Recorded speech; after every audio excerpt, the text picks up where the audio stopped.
Wifi technology কিন্তু এক জায়গায় থেমে থাকে না, এটা সবসময় এগোচ্ছে। আর সেই ধারাবাহিকতায় এখন আমাদের সামনে হাজির ওয়াইফাই 7। এখন মনে প্রশ্ন আসতেই পারে, ওয়াইফাই 6 তো বেশ ভালোই চলছিল, তাই না? তাহলে হুট করে এই নতুন ভার্সনের কি দরকার পড়ল? চলুন আজকের এই আলোচনায় আমরা ঠিক এটাই খুঁজে বের করব, যে এই নতুন স্ট্যান্ডার্ডটা ঠিক কী নিয়ে আসছে, আর আগের জেনারেশন থেকে এটা ঠিক কতটা আলাদা। হ্যাঁ, এটাই কিন্তু আজকের আলোচনার একেবারে মূল প্রশ্ন। ওয়াইফাই 6 আসার পর আমাদের নেটওয়ার্কে জ্যাম বা কনজেশন কিন্তু অনেকটাই কমে গেছে। তাহলে এত তাড়াতাড়ি আবার ওয়াইফাই 7 কেন দরকার? চলুন এই রহস্যেরই সমাধান করা যাক। আচ্ছা, আমরা আজকে কি বিষয় নিয়ে কথা বলবো তার একটা ছোট্ট ঝলক দেখে নিই। প্রথমে আমরা দেখব নতুন ওয়াইফাই যুগের প্রেক্ষাপট, এরপর জানব এর স্পিড আর ল্যাটেন্সির পার্থক্য। তারপর এর পেছনের টেকনোলজি নিয়ে আলোচনা করব, বিশেষ করে MLO নামের একটা গেম চেঞ্জিং ফিচার নিয়ে। আর সবশেষে কখন আপগ্রেড করা উচিত সেই সিদ্ধান্ত নিতেও সাহায্য করব। দেখুন, প্রত্যেকটা নতুন ওয়াইফাই স্ট্যান্ডার্ড কিন্তু এমনি আসে না। এটা আসে আগের জেনারেশনের কোনো একটা বড় সমস্যা সমাধান করতে।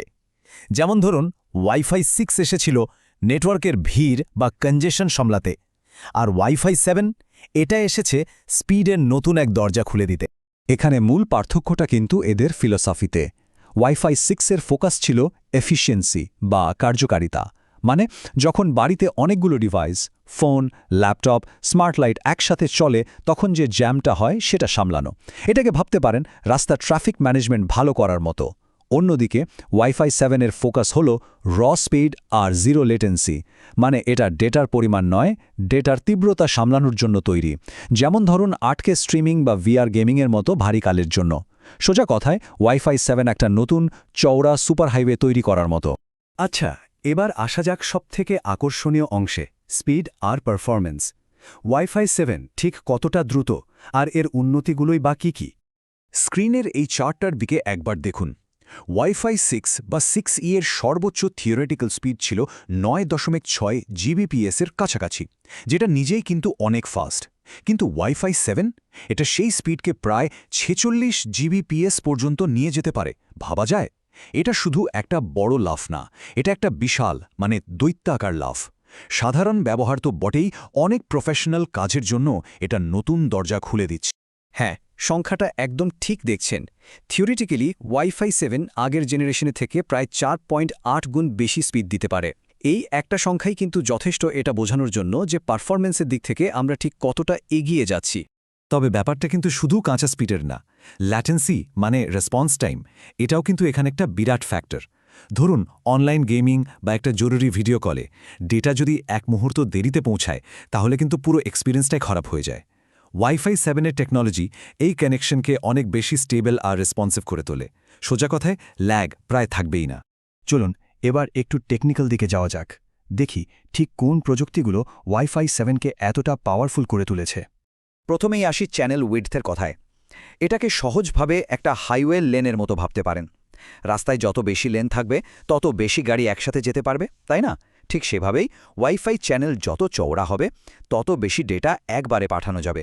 ওয়াইফাই 6 এর ক্ষেত্রে এই হাইওয়ের সর্বোচ্চ সাইজ ছিল 160 মেগাহার্টজ, আর ওয়াইফাই 7 এটাকে সোজাসুজি দ্বিগুণ করে 320 মেগাহার্টজ পর্যন্ত নিয়ে গেছে। মানে ডেটা পাঠানোর জন্য হাইওয়েটাই এখন ডাবল চওড়া হয়ে গেছে। স্বাভাবিকভাবেই স্পিডও অনেক বেড়ে যাবে। এরপর আসছে মডুলেশন বা সংক্ষেপে QAM। এটা কি? এটা হলো ডেটা ট্রান্সমিশনকে আরও ঘন বা ডেন্স করার একটা উপায়। ধরুন একটা ট্রাকে আপনি কতটা দক্ষতার সাথে জিনিস প্যাক করছেন। যত ভালোভাবে প্যাক করবেন তত বেশি জিনিস একবারে নিয়ে যেতে পারবেন। ওয়াইফাই 6 ব্যবহার করত 1024 QAM, আর ওয়াইফাই 7 সেটাকে আপগ্রেড করে নিয়ে গেছে 4096 QAM-এ। এর ফলে কি হচ্ছে? প্রত্যেকটা সিগন্যালে এখন প্রায় 20% বেশি ডেটা প্যাক করা সম্ভব হচ্ছে, মানে একই সময়ে আরও বেশি ডেটা পাঠানো যাচ্ছে। এতক্ষণ যা বললাম সেগুলো তো ছিল দারুণ সব আপগ্রেড, কিন্তু এখন আমরা ওয়াইফাই 7 এর আসল গেম চেঞ্জার ফিচারটা নিয়ে কথা বলবো। এটার নাম হলো মাল্টিলিঙ্ক অপারেশন বা সংক্ষেপে MLO। তো এই MLO জিনিসটা আসলে কি?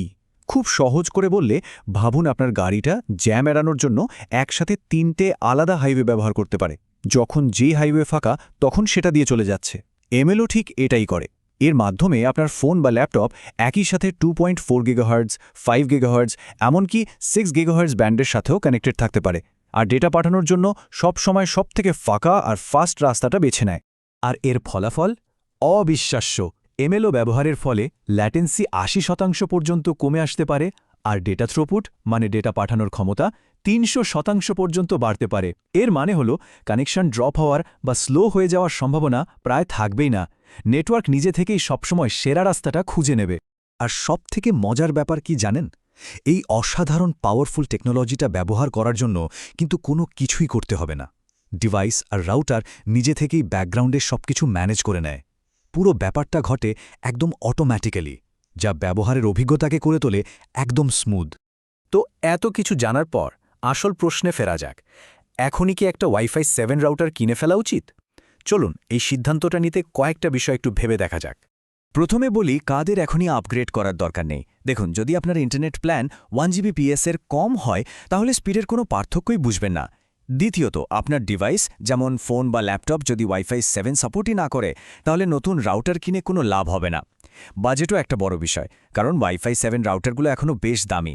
আর সবশেষে, যদি আপনার বর্তমান ওয়াইফাই 6 নেটওয়ার্ক দিয়েই সব কাজ ভালোভাবে চলে যায় তাহলে শুধু শুধু টাকা খরচ করার তো কোনো মানে হয় না, তাই না? তাহলে আপগ্রেড করা উচিত কাদের? আচ্ছা, যারা আগামী ৫-৭ বছরের জন্য নিজেদের হোম নেটওয়ার্কে ফিউচার প্রুফ করতে চান তাদের জন্য এটা একটা ভালো অপশন। যাদের কাছে গিগাবিট বা তার চেয়েও ফাস্ট ইন্টারনেট কানেকশন আছে এবং লেটেস্ট ফ্ল্যাগশিপ ডিভাইস আছে, তারা এর সুবিধা নিতে পারবেন।